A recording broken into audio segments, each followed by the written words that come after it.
Boom, boom, boom, boom.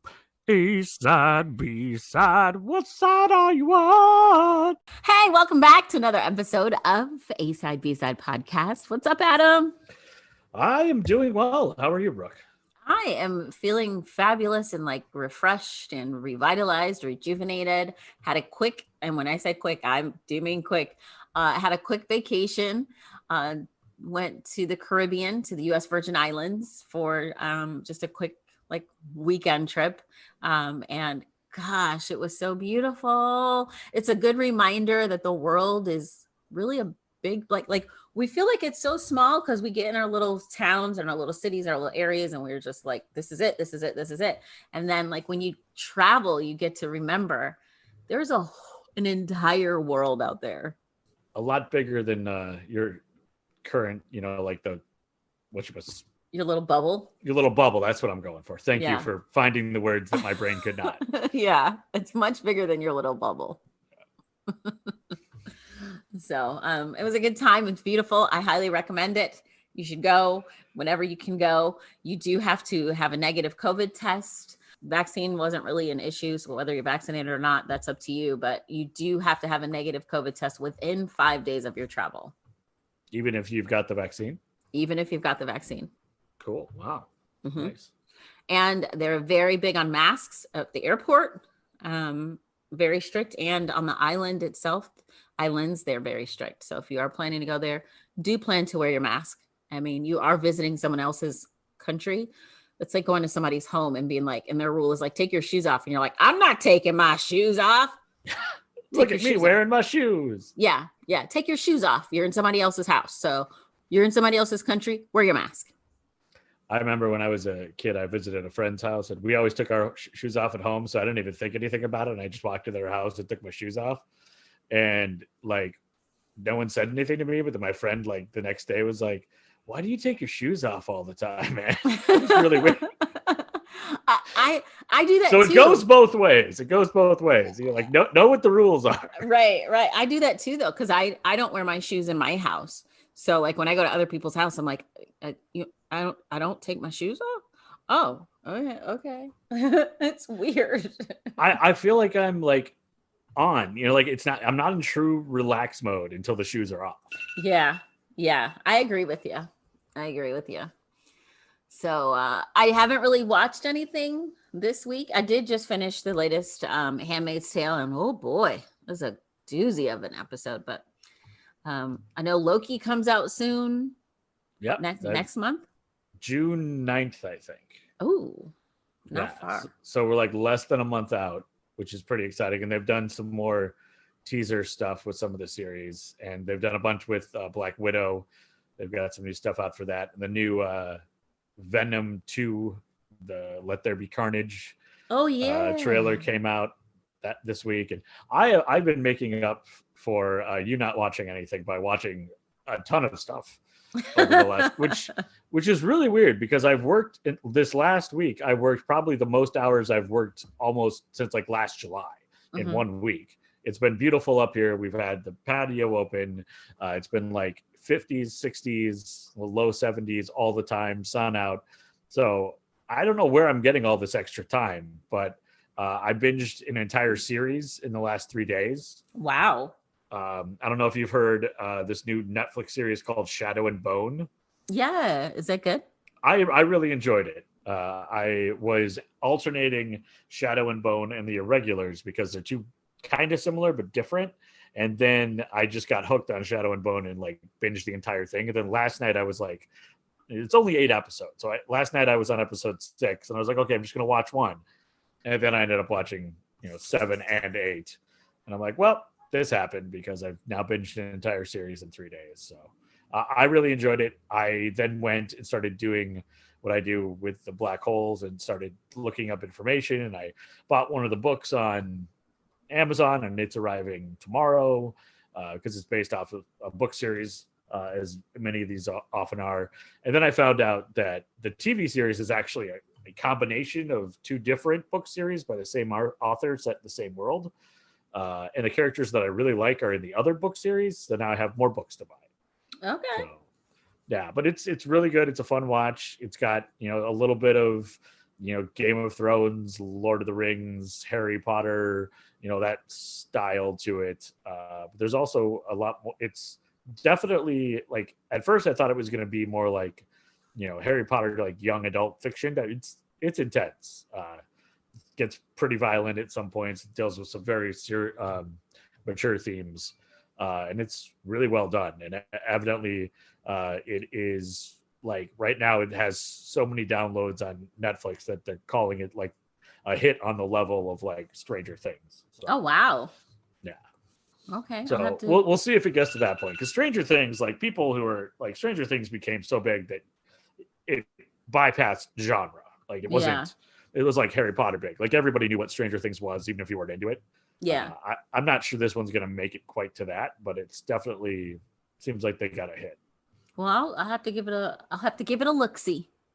And then I also, like, I was watching Irregulars, which is the one set at the time of Sherlock Holmes, but also dealing with sort of like demons and angels and like, occult stuff.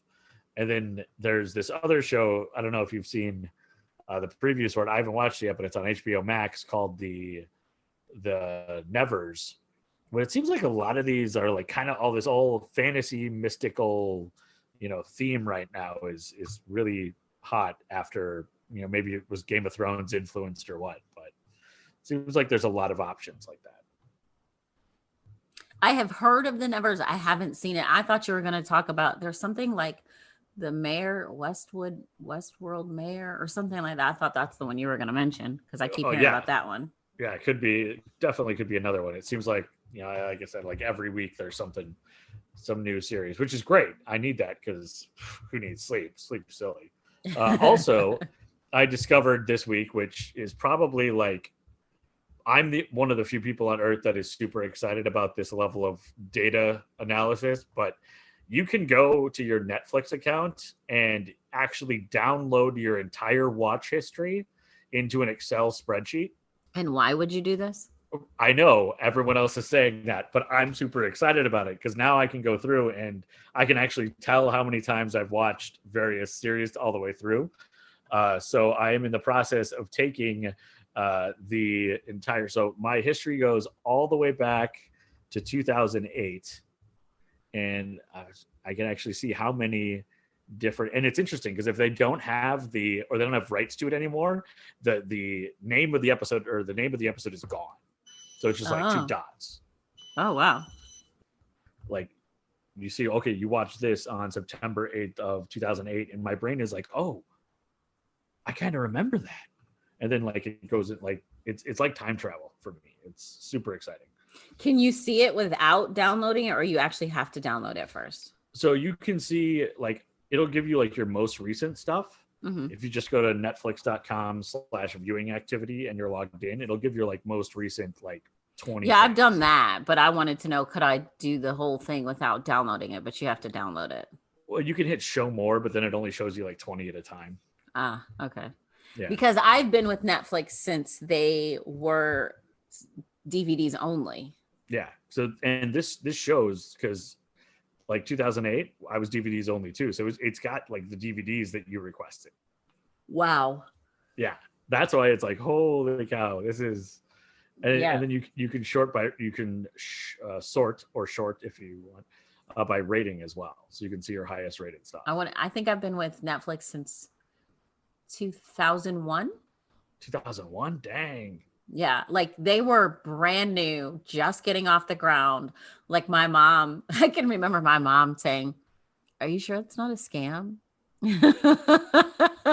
Like that's how long I've been with Netflix. Yeah, that's intense. I feel like I should get some kind of like discount or something, because I've been with them for a long, long time. Yeah, is there like a the company that I work for, when you hit your 10-year anniversary, you get an award, and it used to be a watch or something, but I mean it's a big deal. But then they made it such a big deal that everybody kept sticking around for 10 years. So they had to lower the price because they couldn't afford to do it anymore, which is kind of like a victim of your own success, I guess. Right. But like it feels like Netflix should give you like like, and because we're all like, a lot of people are also that are online, like, wouldn't it make sense to have like a Netflix like avatar badge or something, Yeah. like that you could put on Facebook to be like, Netflix since '01, and I people would be know. like, Like "What?" I should. I've been with Netflix like 20 years. Come on. I need some kind of recognition. I mean, that in and of itself is a longer relationships than most people have at their jobs anymore. Certainly longer than any job and or romantic relationship I've ever had, by about 5 times. That's impressive. Thank you. Thank you. I think I'm going to message Netflix and say, "Hey, I've been with you for 20 years. I need something. I Yeah, need you should do it on Twitter and like tag him and see, maybe it'll become a thing. Ooh. Okay, I should do that. I'm going to do it. I'm going to do it. And I feel like at one point my parents were watching stuff on my account because there's stuff on here that I don't remember watching. Because there was a point where you didn't have separate accounts. Everybody had to share. Yeah. Now you can make different profiles. Yeah, because I have never watched Breaking Bad, and like Breaking Bad is on here a lot. Maybe your parents let your brother use it. Yeah. Well, I mean, my folks are into like the crime shows, so maybe. Oh, okay. And I know that my dad would have, because he was a mass comm professor, would have students write papers on, like certain TV shows or themes or like even interpersonal communication within episodes, and then he would have to watch them to see if the guy was making stuff up. Ah, okay. That's also why he got to write off all movie tickets. Nice. Because it was, it was work related. Nice. Kind of brilliant. Seriously. Oh, man, I've watched some weird stuff. All right, so this is episode 44, which means I'm going to get you out of your rabbit hole. Okay, good idea. I'm going to close this tab so I'm not on there. Guys, otherwise I'm gonna get distracted. It's just gonna be like Adam come back. I don't remember watching that. It's like, I watched 4 seasons of Charmed. I mean, Charmed was a great show. Yeah, I just don't remember doing it. I'm sure I did. All right, so episode 44, which means you get to start. Yes. Have you ever thought to yourself, man, I sure would like to make a podcast. I've got so much to say about blank. Well, if you haven't heard about Anchor, you really should. It is the easiest way to make a podcast, and it's absolutely free. All right, I'm going to tell you why it's so easy. Okay, so with Anchor, there's creation tools that allows you to record and edit your podcast right from your phone or computer. Anchor will distribute your podcast for you so it can be heard on Spotify, Apple Podcasts, and many others. And you can even make money from your podcast with no minimum listenership. It's everything you need to make a podcast in one place. Trust me, I'm so excited about this. You can be too. Download the free Anchor app or go to Anchor FM to get started. So now it is time for the A-side. And as we mentioned a little bit earlier, one of the cool things that I've noticed recently is we are starting to have sort of that game of connections where we'll mention something in an episode and then later we can call back to it, or something happens in an episode that reminds us of something else that happened. And that actually happened this week in real life for me. I as Brooke, as you know, I work at a restaurant, and sometimes I will overhear conversations at a table and somebody would say something that sparked a story that you had told, in episode 5 or 6, a long time ago. So it's one of those things that I've always loved, is kind of making those connections between seemingly disparate events. I don't know the name of the game, but I think everybody's played it, where you try to connect 2 actors through shows that they've been in with other actors, and you're like, it's kind of the 6 Degrees of Kevin Bacon, but like back in high school we'd just do it with anybody. We're like, name 2 actors and like try to create some sort of line between the 2 of them. So once we start getting into doing research for the different topics on the A side, that usually leads me down a black hole or a thought train of bouncing from one movie or television show to another and finding all sorts of connections. And last week we talked about Draft Day, the Kevin Costner film that talks about the NFL draft. And in that film, Frank Langella plays the owner of the team. And of course, we mentioned last week, and I learned last week that Frank Langella left his wife in the mid 90s and lived with Whoopi Goldberg and dated her for a while. So lots of his background that I did not know. But another thing that I did not realize is that he played one of my favorite villains in a horrible movie in the 1980s. So once I clicked on his IMDb last week and saw that, it got me started on this week and where I was going with my topic. And I probably would not be the same person I am today if not for movies on TNT and TBS and the USA Network that would play all the time.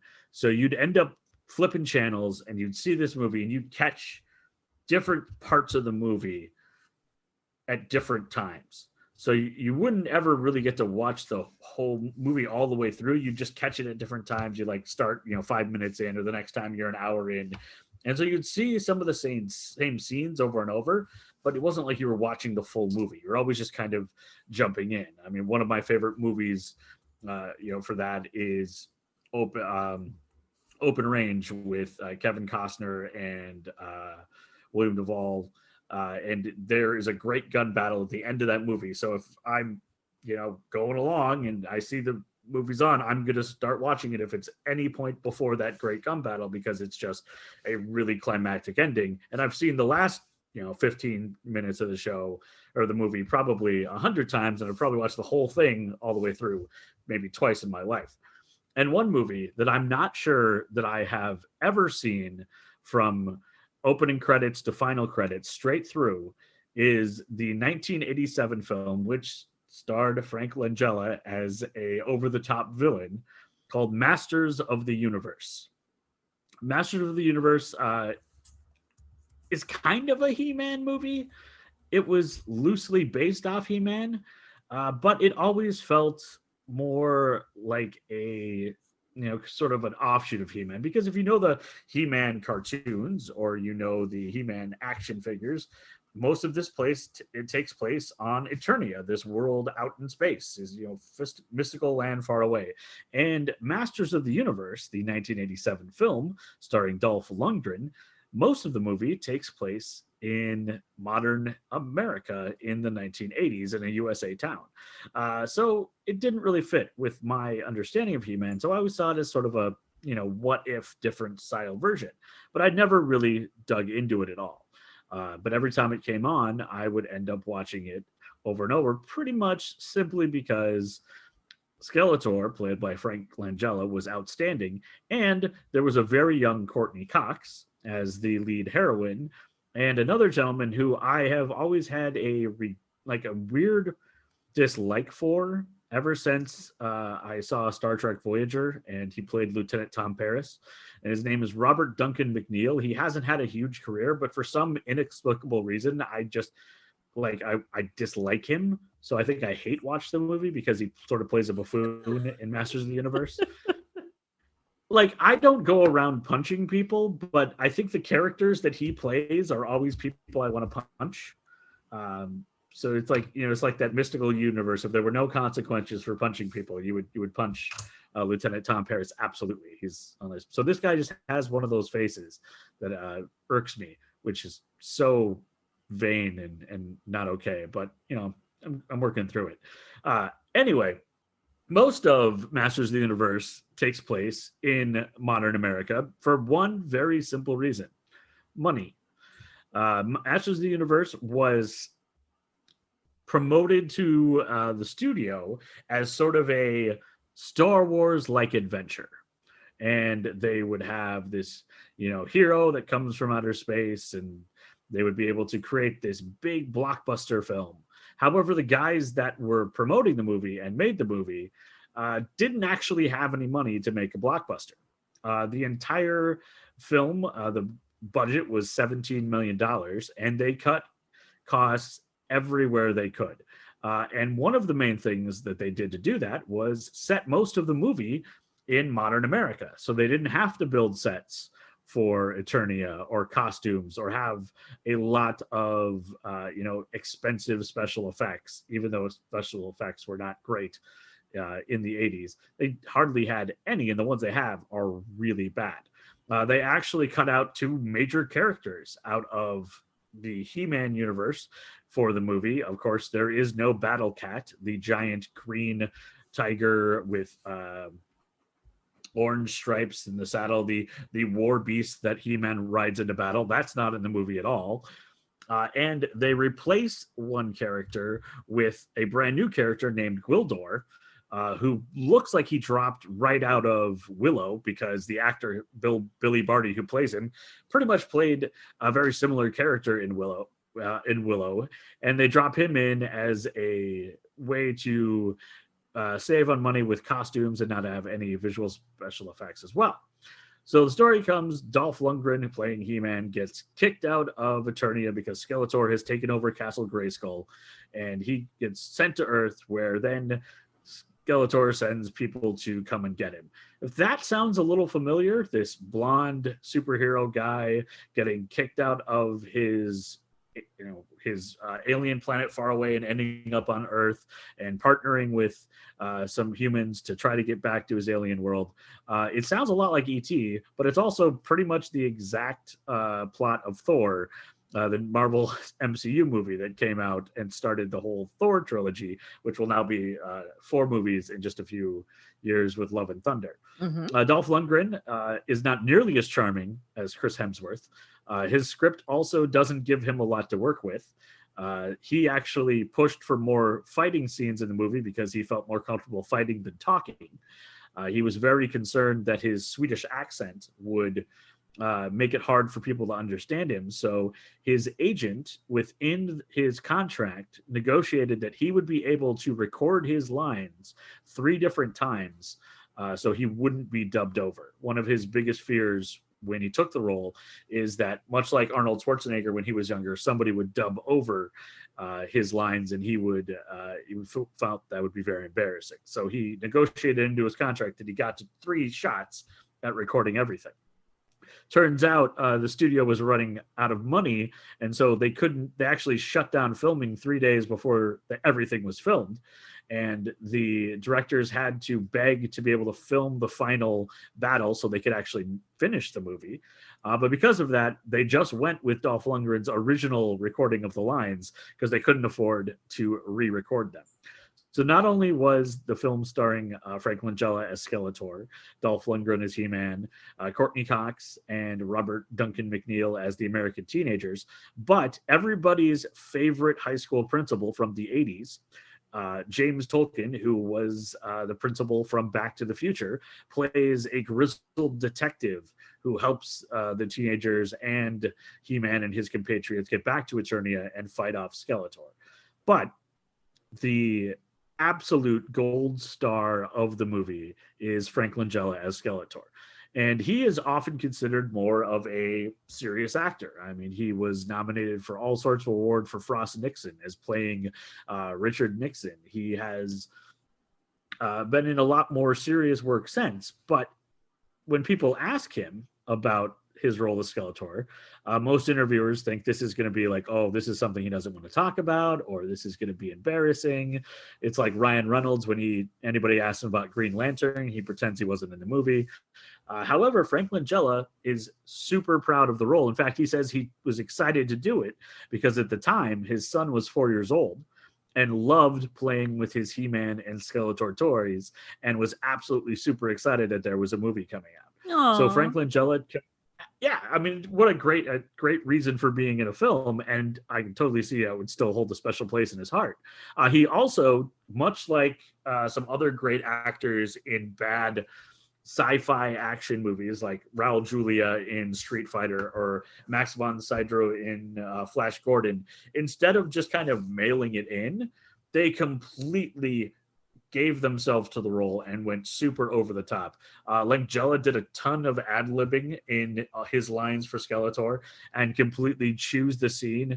It's also one of those things where you see him, and because he's in so much makeup, you don't automatically realize who it is. And so it also helps that the character is just so obviously Skeletor. And I don't know if it was, I think it was probably about 7-8 years ago, there was a British commercial where He-Man and Skeletor have like a dance-off. And I think it was for some grocery store. But it created this whole, like, maybe Skeletor is just, he's trying his best, and he's sort of a, yes, he's evil, but he, also might deep down just be a guy who's trying to get his work done. And I recently bought a book from Amazon on a lark called What Would Skeletor Do? And it is a self-help book and a book that talks about how to deal with awkward situations, but doing so as Skeletor. One, I couldn't believe it got made, because how would anybody approve a book about Skeletor giving self-help? But it's quite funny. Keep it on my bedside when I can't sleep at night, and I'll read little tips from Skeletor, and then I'll do his voice in my head, and it definitely helps me have a little chuckle. So, and it all goes back to that original portrayal of Frank Langella as Skeletor. The movie Masters of the Universe, as I said, was made on the cheap. Super obvious it was made on the cheap. The story is all over the place. They shoehorned it into being in modern times because they couldn't have any sets. It is very silly. Dolph Lundgren, even though he looks very athletic and he is in tons of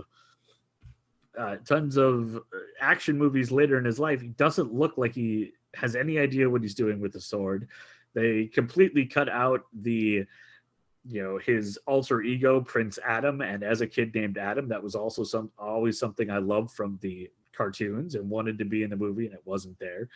So there are a lot of things that make Masters of the Universe a horrible movie. However, if you already have Showtime, I don't know if you want to subscribe to it like I did this week, but if you already have Showtime, hold on. You added another subscription. Yeah, it's a free 7-day trial, which I'm totally sure I won't forget to cancel. Mm-hmm. I'll remind you next week. Remind me next week. I'll be like, crap. Yeah. So I signed up.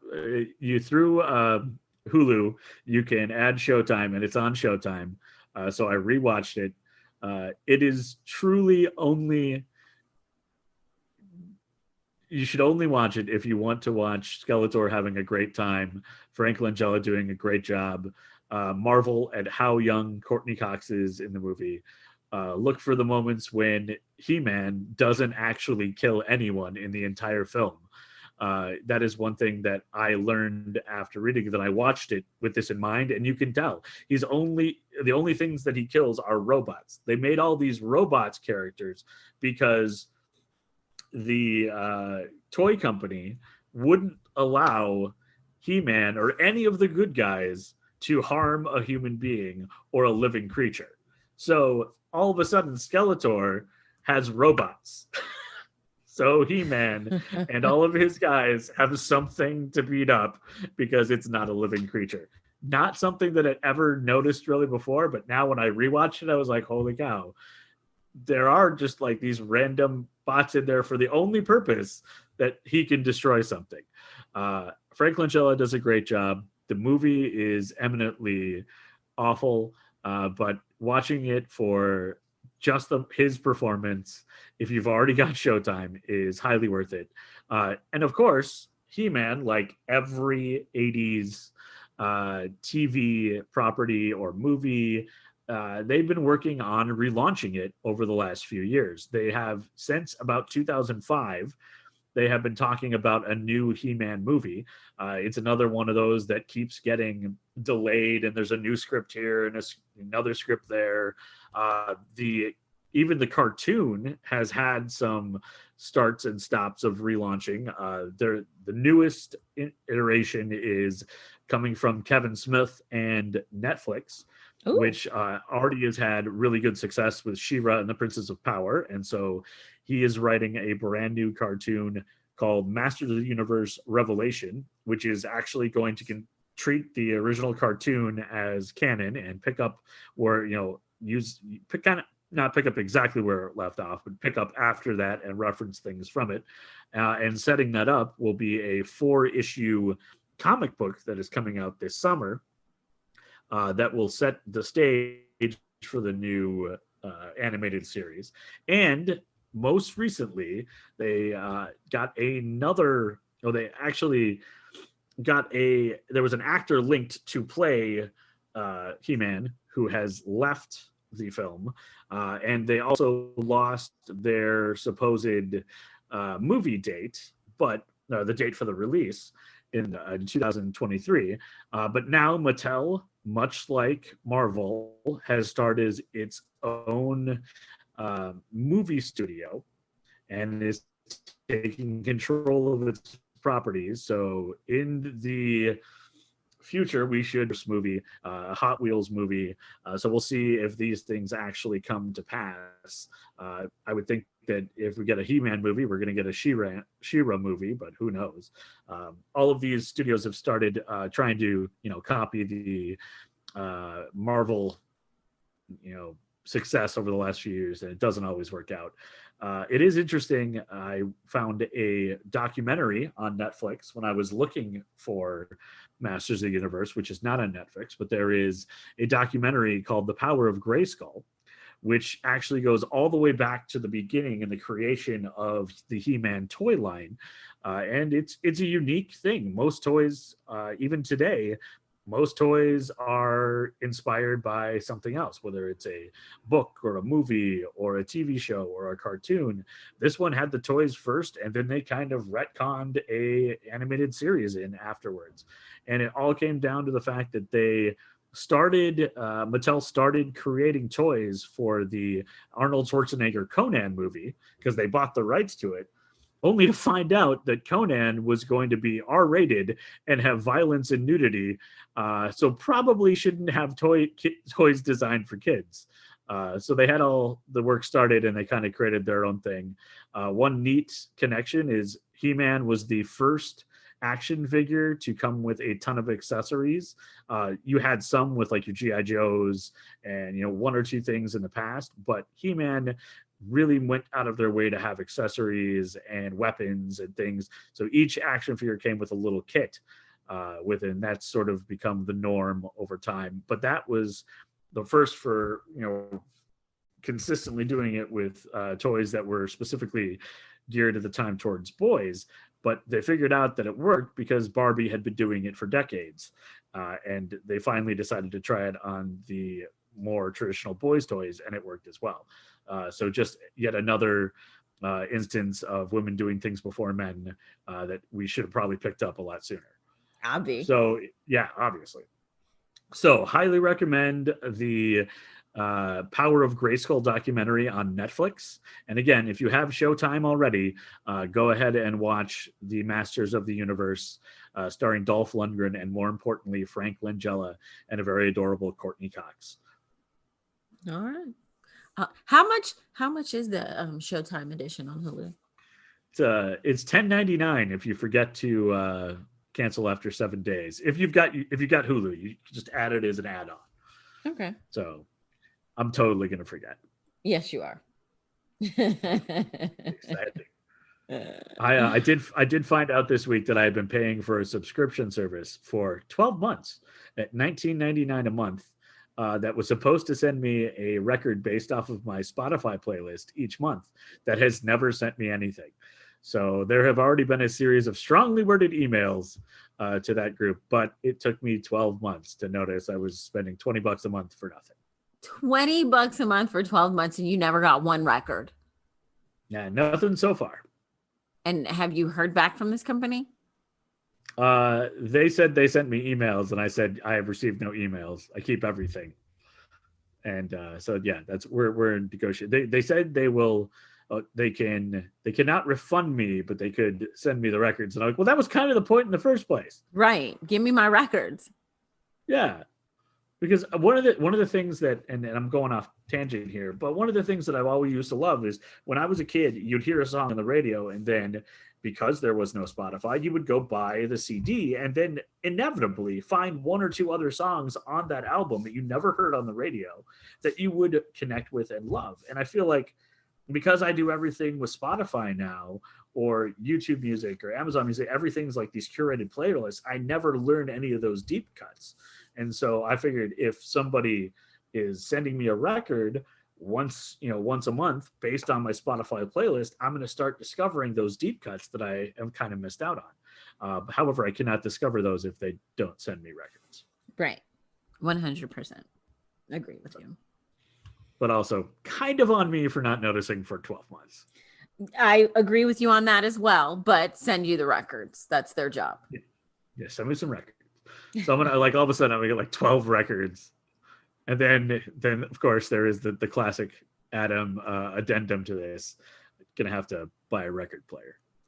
Adam. Well, if you don't want the records, I have a record player. You can send them to me. I do want the record player. I got other records. I don't have a record player, which is just so classically me. My goodness. All right, so there you go. Is that the A side? That is the A side, yes. Okay, before we go, I want to say thank you to your buddies. You said you met up with some friends recently and they complimented your A side, B side cassette sweatshirt. Yes, I'm very excited that so on Monday nights I play D&D, and I've got a group of 8 guys that we've been playing for, I think we are on 6 years now, every Monday night, but we had to pause because of COVID. So we were able to restart this Monday, and it's pretty exciting to be playing again. But I wore my sweatshirt, and I didn't want to be like, hey, what does everybody think of my sweatshirt? Look at my sweatshirt, new sweatshirt. But I wore it, and I wanted people to say stuff about it. And so I was really excited when a couple of them were like, hey, it's a really cool sweatshirt. And I'm like, yeah, it's for my podcast. It's, kind of a big deal. My partner's pretty great at graphic design. If you want to buy some, you can just go to our website, A side, B side, Squarespace, that site. So hopefully we'll get a few more orders. Not yet, but I'll let you know. Yeah. I've also decided one of these days I'm just going to buy a bunch of coffee cups and stick them in coffee shops around here and see what happens. Do it. Just like guerrilla marketing.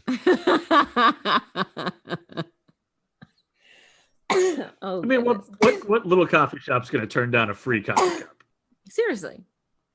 Or you could just go there and use it and accidentally leave it. I mean, what are they gonna do?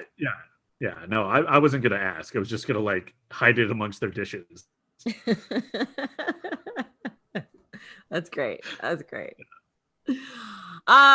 of sweatshirts and coffee mugs and t-shirts, if you would like one, we'd love you to have one. You can head on over to our website, asidebsidepodcast.square.site. Also over there, we'll have all of our sources for our stories. We'll have photos, we'll have the links, and there's also YouTube. We always put our YouTube videos on there. Speaking of, we have a YouTube, we have Facebook, we have Instagram, we have, what am I missing? Twitter as well. And if you, and I usually talk about the entertainment on the A side, but I would be remiss to not mention that, Brooke, you have a new opportunity that you are doing about entertainment news that we should link as well. If you are interested in news and rumors about the entertainment world, Brooke has a new YouTube channel that she is affiliated with as well. So check that out. Yes. In one of our earlier podcasts, we talked to Sean Lindsay, who had Remnant 13, his zombie show. So he actually has his own production company, Lindsay Entertainment, and has given me an opportunity, and it's been a lot of fun. It's been a learning experience because I do radio, I don't do television. So this has been quite the curveball learning for me. I've seen a couple videos, and I think you're doing well. So thank you. So I'm actually tomorrow, I'm not going to tell you where until next week, but I'm actually getting ready. I have an opportunity to go on vacation. So I will update you because I know that whole travel process is kind of a big new deal for people since this whole pandemic. So I'll update you on that next week too. Sounds good. So we're going to get the A side, the B side, and around the world. Yes, because we do it all here on A side, B side. And Adam's here too. I said we do it all. I know. All right. Thanks, Adam. Thanks, Brooke. We're almost to a year. Can you believe it? Yeah. I mean, I can, but I can't. I don't know. It's been a very weird 43 weeks in the world, in the podcast. I do like how, like, I was thinking today about my topic, and then I was like, well, we can reference this thing we mentioned from a different episode, and this thing we mentioned from a different episode, and this thing. So it's kind of cool that we've got some things we can call back to, like we're the MCU. We're dropping little, what is it? Not cookies. We're dropping Easter eggs everywhere. Easter eggs, yeah. What's the Easter bunny of? All right, so for the last couple of episodes, let's see, we talked about the Bunker Boys. Last week we talked about, unfortunately, the mom taking their daughter's life. What we haven't talked about in a while is a killer couple. Ooh, Bonnie and Clyde style. Oh, I would much rather go up against Bonnie and Clyde than these two. Yeah, Bonnie and Clyde just killed in the course of robbing banks. It wasn't because they were killers. Right. This was like a, symptom. But these two, stay away from them. So we're going to start off talking about the leader of the group, Alton Coleman. So Alton was born on November 6th of 1955 in Waukegan, Illinois, which is about a half an hour north of Chicago. So Alton was the middle child of 3 boys and 2 girls. Alton's oldest sibling was born when his mom was just 14 years old. So his mom worked 3 jobs, one of which, according to police records, was as a sex worker. So Alton lived mostly with his 73-year-old grandmother. Her name was Alma Hosea. And according to his grandmother, his mom, Mary Bates, had no interest in him whatsoever. She's actually quoted in the Chicago Tribune as saying, his grandmother is quoted as saying that talking about his mother, she threw him away just like you'd throw away your garbage. Literally. Alton also, I know. So Alton also never met his father, so he had no idea who his father was. So after being rescued by his grandmother, Alton still had a really rocky childhood. He lived close to his mom, who was abusive, and his grandmother ran a brothel/gambling parlor out of her home. So according to Congenital Disease Tumblr, Alton's grandmother, Alma, was a voodoo practitioner who would make Alton collect, and by collect, I mean kill, animals for her rituals, along with collecting dirt from cemeteries. So he's living in a brothel/gambling house. He was literally thrown away. I know we all have a choice in things. I just don't see things going well for his future. And this is another one of those things where if like this was in a movie, someone would be like, well, this is this is so unlikely. Right. Come on. This would never happen in real life. This would never happen. Yeah. They're like, no, dude, this stuff happens in real life. So Alton is collecting animals for his voodoo grandmother living in a brothel/gambling house, which, being abused and neglected. I'm sure it wasn't just his mom abusing him if he's in a brothel and there's all these strange people coming through. Yeah. Who knows what kind of nefarious individuals he's interacting with on a daily basis. Right. I mean, that's just my input, but I think it's a pretty good guess, right? I mean, I feel like the audience will accept that theorem. So Alton actually gained the nickname Pissy because he frequently wet his pants at school. It's a horrible nickname, but also very descriptive. He was constantly bullied at school. So that was another reason that led to his, on top of everything else, he's bullied at school. So all of this contributed to his pants wetting, which led to the nickname.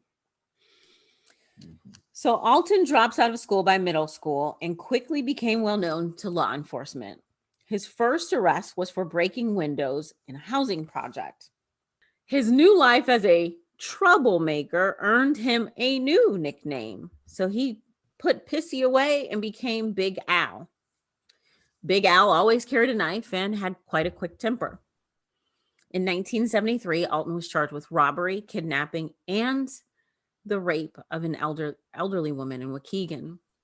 He plea bargained and received a sentence of 2 to 6 years. He served his time at Joliet State Prison. He served 2 years there. So Alton, like a lot of people, some people learn their lesson. Quite a few don't once they get into the system. So he didn't really learn his lesson, and he didn't care because his rape robbery spree continues. It should also be noted that Alton was also accused of molesting his fellow inmates at Joliet. Yikes. So in the early 1980s, Alton was arrested multiple times. 2 cases were dismissed with Alton pleading to lesser charges, and he was acquitted in 2 because he convinced the jury that the sex that he had in these situations was consensual. Now you got to think back in the 80s,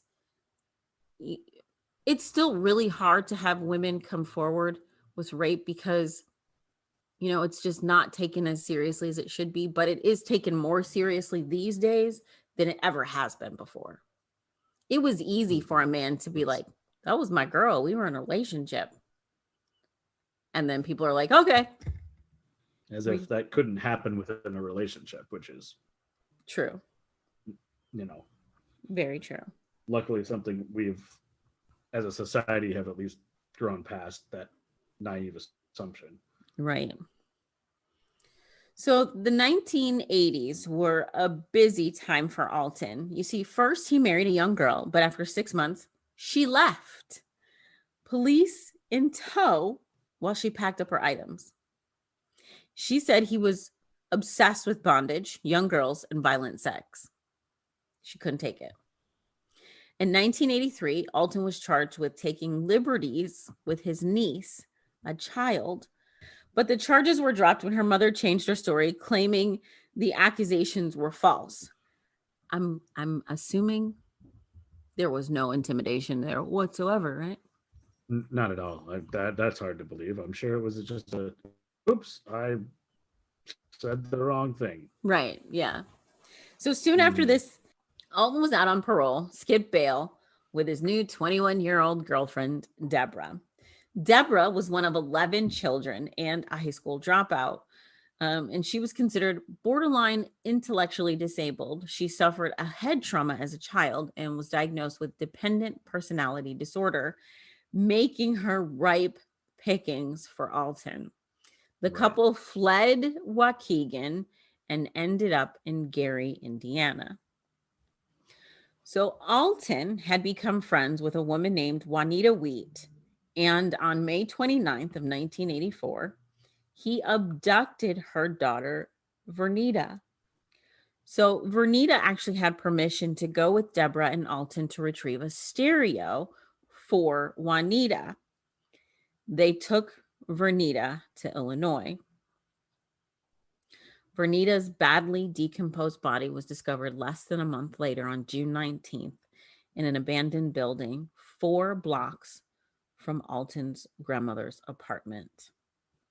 She had been raped and strangled to death. It was Juanita that was able to pick out Alton's photo in a photo lineup. On May 31st of 1984, now mind you, this is kind of in between the time that he has kidnapped Vernita and the time that she's found. So on May 31st of 1984, Alton became friends with Robert Carpenter. And after spending the night at his home, Alton borrowed Robert's car to go to the store. But you know that old saying, Dad's going out for milk and never comes home? Alton took the car to the store and never came back. What a different time that you would become friends with somebody like that quick, let him stay at your house and borrow your car. I know. Like, I feel like today that like you'd have to leave like 2 forms of ID, and I'm gonna need like you to put a tracker on. I'm gonna be able to track your location on my phone. And I need the deed to your home, something. like, that's just, or just like, hey, I don't know you. You can't stay over. Right. There's an Airbnb Or somewhere. why don't you just get an Uber? So on June 18th of 1984, Alton and Deborah kidnapped 7-year-old Tamika Turks and her 9-year-old aunt, Annie, while the girls were walking near their home in Gary, Indiana. The girls were sexually assaulted in a secluded wooded area. When Tamika screamed, Alton unfortunately became even more violent, covering her mouth and then violently stomping on her face and chest before raping and strangling her. Then Alton brutally beat and raped Annie while Deborah held her down. He then strangled Annie and left her for dead. Fortunately, Annie had only blacked out. When she came to, she was able to stumble out of the woods, and she was discovered by someone who took her to the hospital. On June 19th of 1984, Tamika Turk's partially decomposed body was discovered. The girl's grandmother, unable to cope, unfortunately took her own life. On that same day, Denise Williams, 25, from Gary, Indiana, disappeared. She was last seen with a nice couple from Boston. On June 24th of 1984, Deborah and Alton attacked a woman in Detroit at knife point, demanding that she drive them to Ohio. This smart woman intentionally crashed her vehicle and then fled on foot. That's really smart. I mean, that's really smart. The stolen 1976 vehicle was found abandoned in an alley in Southwest Detroit. On June 28th of 1984, Alton and Denise broke into the home of 62-year-old Palmer Jones of Dearborn Heights, Michigan. Now, mind you, we're in another state. Dearborn Heights, Michigan, and his wife, Maggie. The couple were beaten severely with a club. The phone cord ripped from the wall, and $86 was stolen, along with their car. On June 30th of 1984, Alton and Denise carjacked 2 men, one of whom was disabled, who they threw out of the vehicle while it was in motion. The other was released. That's not even easy to do. How? I know. So on July 2nd of 1984, another unfortunate couple in Detroit was attacked in their home, beaten severely with a pipe, all while Alton babbled incoherently about, quote, how blacks were forcing him to kill blacks. Alton, as was his MO, robbed the couple and stole $100, which today would be $250. So Alton and Deborah then travel to Toledo, Ohio, where they find another couple and assault them in their home, handcuffing and beating them before stealing their car. Alton and Deborah then go to a bar in Toledo and try to abduct one of the patrons when a bartender steps in and ends up exchanging gunshots with Alton. Jeez. Right? So on July 5th, the couple befriend another woman named Virginia Temple. Virginia is a single mom with several children. It was after Virginia wasn't heard from for a while. Her relatives went to her house to check on her and found her young children home alone and terrified. Virginia and her oldest, 9-year-old Rochelle, had been raped and strangled and left in a crawl space. The same morning as the Temple murders, the pair break into the home of Frank and Dorothy Duvendak, who they bound up with cut up electrical cords. They stole money and the couple's car. Dorothy's watch was apparently stolen as well. Just all about I know. I guess they got to get around. So Dorothy's watch was apparently stolen too because it was found under another victim. So after their encounter with the Duvendaks, the pair end up in Dayton at the home of Reverend Mallard Gay and his wife, Catherine. There's something about them with couples. Yeah. So the two, because, and I'm sure this probably played into it, playing on the fact that this person was a reverend, the couple stay at the house of the Gays overnight. And they even attend church service with them on July 9th before the Gays drop them off in Cincinnati. Okay, so here's my thing. For people that keep stealing cars, they sure need a lot of rides. Mm-hmm. So July 12th, 15-year-old Tawny Stoney from Cincinnati disappears. Her body is discovered 8 days later on July 20th. A bracelet that had been taken from the Temple house was found under Tawny.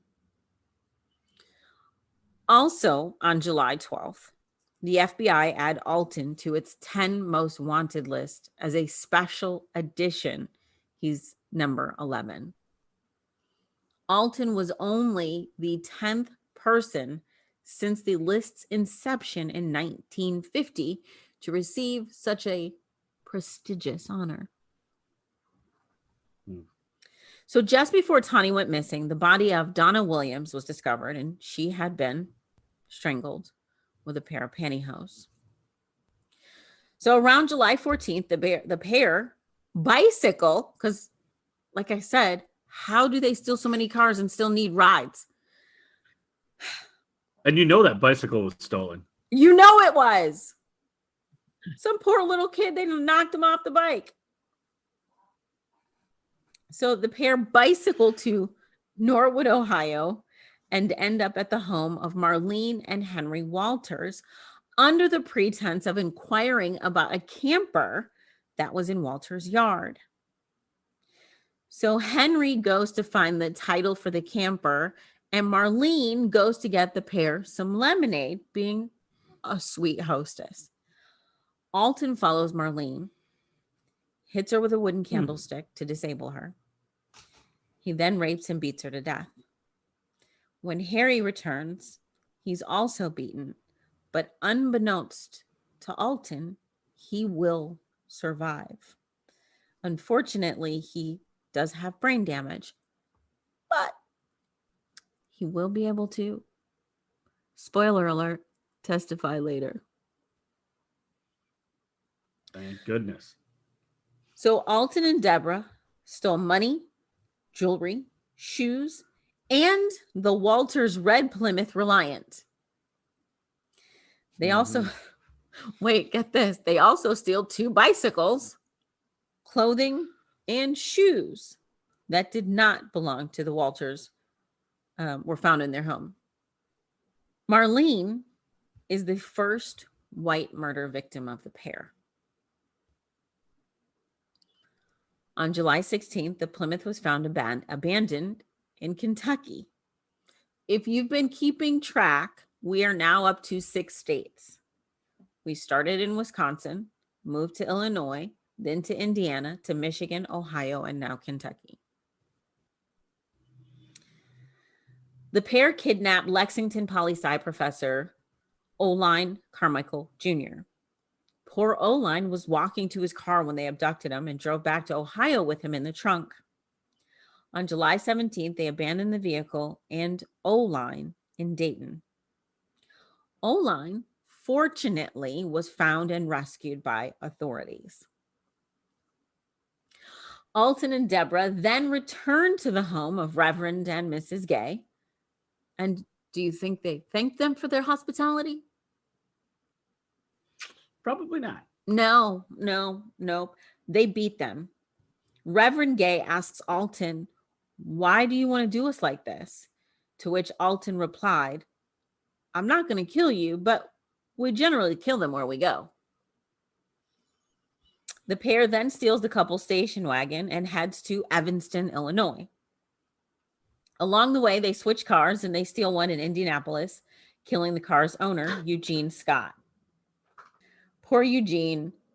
There are conflicting reports about Eugene's age. He was in his 70s. Some reports say 75, some say 77, some say 79. The point is, Eugene was in his 70s. They stole his car and they killed him.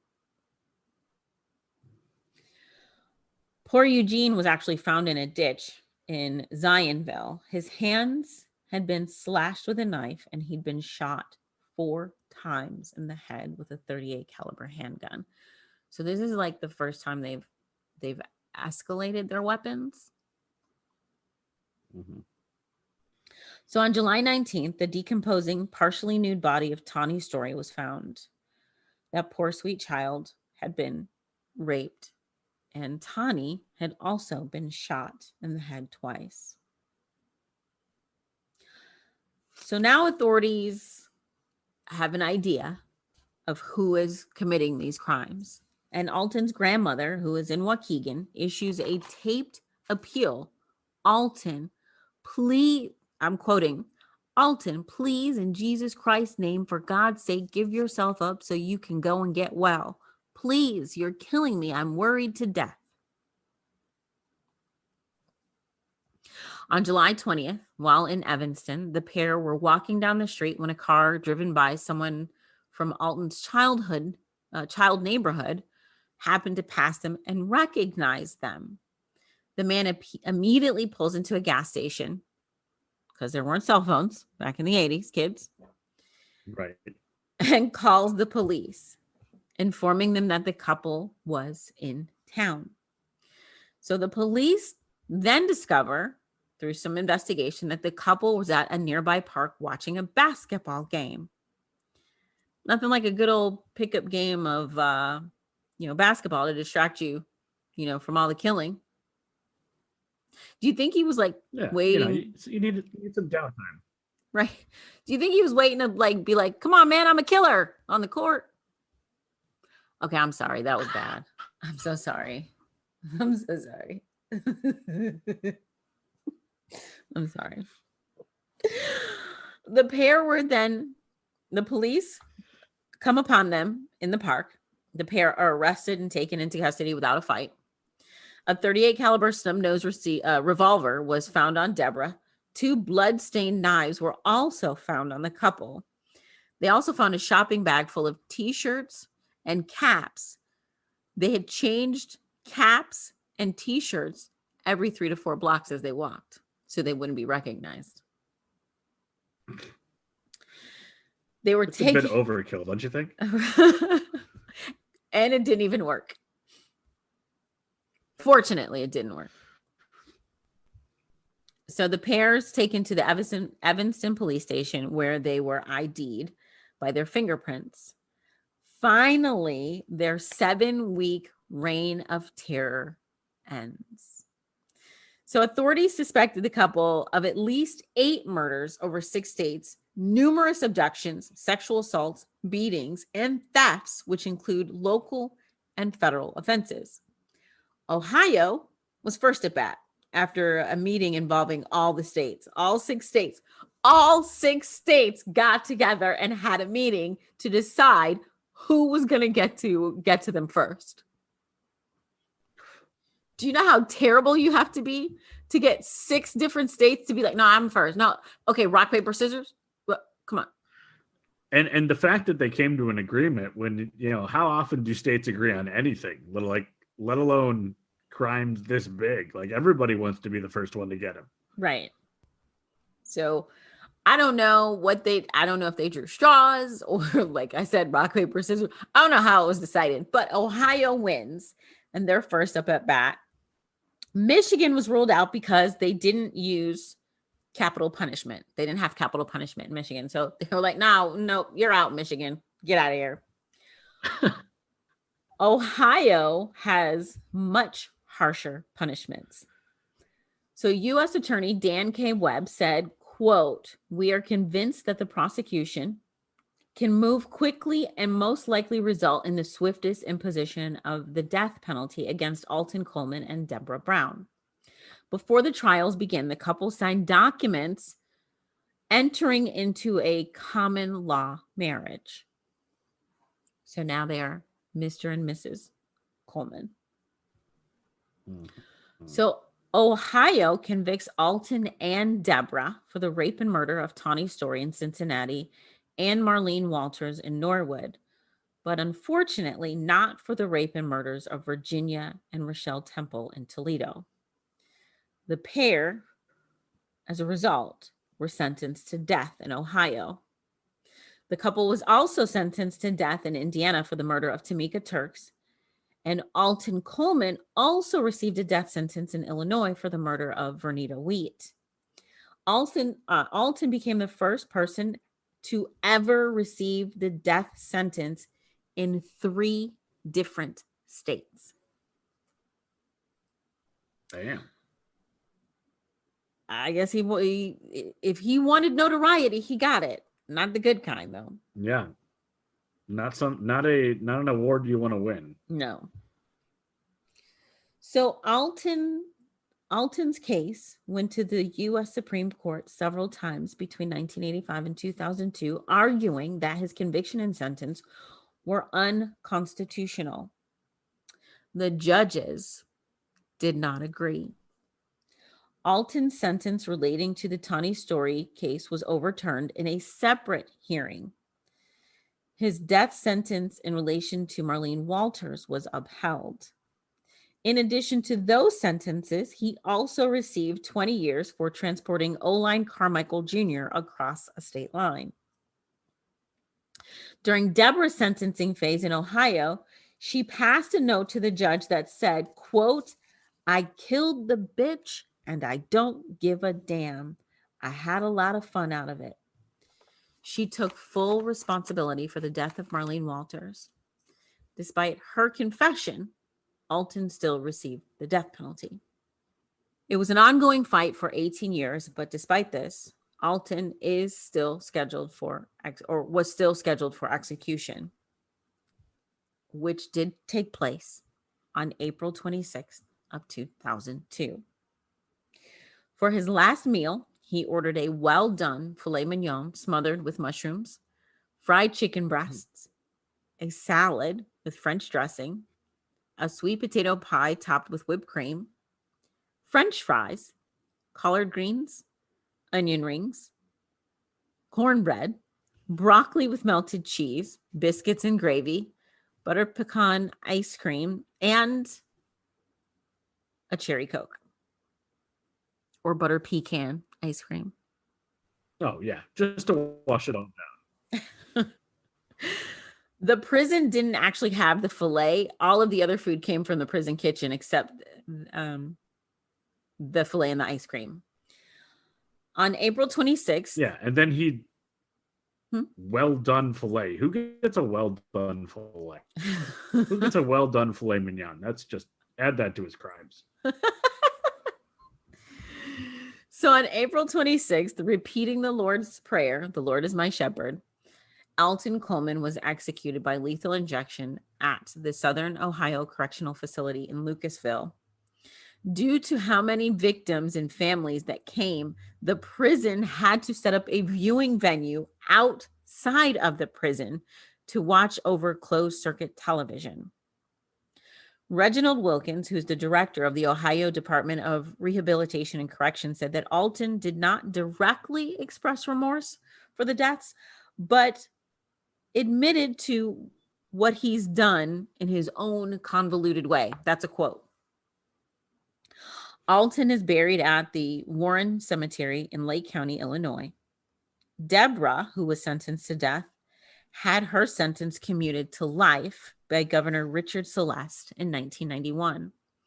In commuting her sentence, her low IQ, which is said to be between 59 to 74, and her, quote, master-slave relationship with Coleman were cited. Deborah was one of 8 Ohio death row inmates, including all 4 of Ohio's female death row inmates, to have their sentence commuted by Governor Celeste, who was a staunch opponent of capital punishment, a week before he left office. Deborah was initially really unrepentant for her crimes, but while serving behind bars, she's become extremely religious. And in 2005, she made a video apologizing to her victims. She is currently at the Dayton Correctional Institution serving life without the possibility of parole. Some authorities believe that the pair targeted Black victims because they knew they would blend better in Black communities because the crimes lacked racial motive.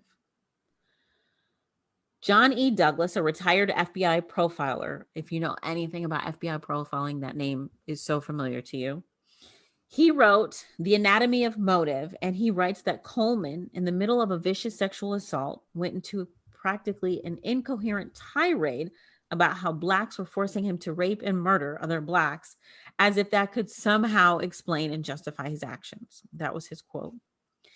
At the scene of Tawny Story's crime, written in lipstick, Alton and Deborah left the words, "I hate N words." I'm not going to say it. Death. That's the quote. "I hate ends death." Tawny was not Black. That is the killer couple of Alton Coleman and Deborah Brown. And she's still in jail? She is. She's still in jail. She's still alive. Gotta be, like, how old is she gonna be at this point? Because I mean, that was her sentence was commuted 30 years ago. She would be in her late. Okay, so she's younger than him, and he was born in 55. She gotta be in. She's probably in her late 60s. Yeah. I guess it's not that old. But there you go. That's what was the couple in was Brad Pitt and Jennifer? Oh, you're thinking of Natural Born Killers? Natural Born Killers. Yeah, Woody Harrelson and Juliette Lewis. Yes, I was gonna say like Jennifer Lewis, which Jennifer Lewis is on Blackish, so no, that's definitely not her.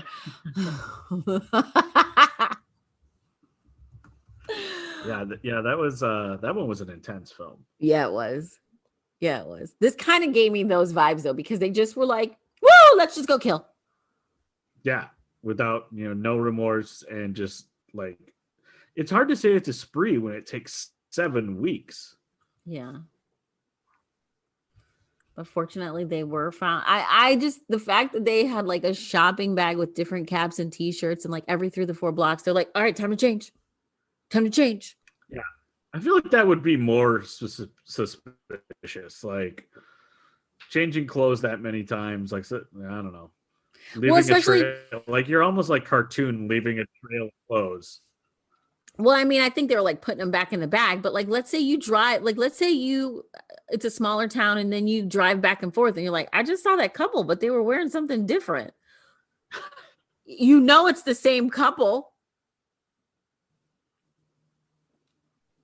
It just seems real suspicious. Yeah. Well, again, thank goodness they did it because they got caught eventually, but it's just like, wow, that's just weird. There you go. So that is the B-side. All right. So before we go, of course, want to let you know our sources are going to be on our website along with pictures, which is A-side, B-side, podcast.square.site. We also have a Facebook, a Twitter, and Instagram. And we're on the YouTube as well. On the YouTube. Yeah, as the kids say. Which is on the internets. Yeah. The World Wide Web. Sometimes you got to put www dot before, that'll get you to the right place. We also have merch on our website, and you can buy us a coffee. You can support the show that way. Support the show by buying merch, by buying us a coffee at buymeacoffee.com/A-side-B-side-pod. And also head on over to Apple or subscribe on your favorite streaming service. And you can also head on over to Apple and, leave us a rating and a review or a review. We'd greatly appreciate it. You have anything else?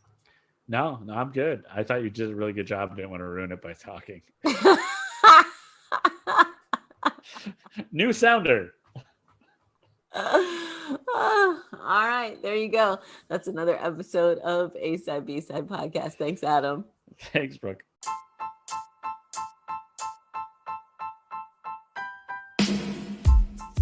This is Kevin Armstrong, your host for Movie Battle. Each episode, we take two films and put a superfan of each against one another to decide which one is best. The only rule we have is that you come correct. If you're interested in being a guest on Movie Battle, please check us out on Facebook, Instagram, or Twitter.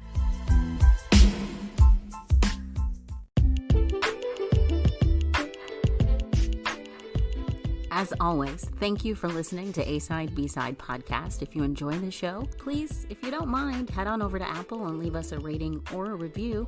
And if you'd like to continue to support the podcast, you can do so by heading on over to Patreon, or you can buy us a coffee, as well as buying merch on our website, A-side-B-side-podcast.square.site. From Adam and I at A-Side B-Side Podcast, please remember to wear your mask, social distance if you're around people that don't live in your household, and just be safe and happy. Thanks again from us here at A-Side B-Side Podcast.